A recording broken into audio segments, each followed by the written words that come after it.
Yo, ya from Akoko Ampanyin Sam, Krabia Sante Kotokwahine, Basa Yirifia, Doyo, Motu for say two, me Bondia, me even to my good metri, na me Pabuetia, so 2 4 on the Bako, Madame Roma.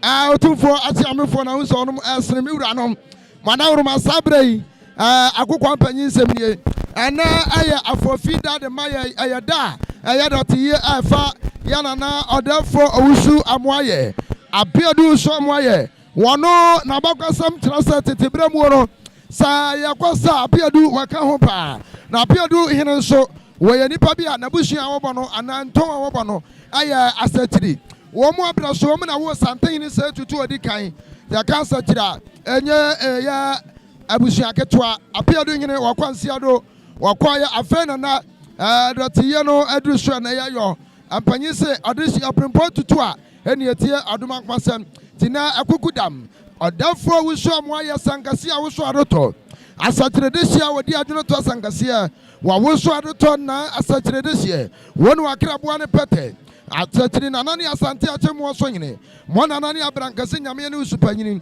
wo me na wo sante nyine se tutu wo mabra so na ntamkase ba ye eno obrempo tutu me ne yebu yebom ekoma twamresa na na asatri nyine aya apiado nyine waya bo akiraman yakwatire no watechewure akwasi ni kobu bia kobu kodwa ndia bi kwati ni bechem kokum ni brekum ade ni tiko suntra so na so kwaso no aso na batwa kwatwade wadodo bri bia mo santa hene ye ni mo fretete mo ne yo dasia ahene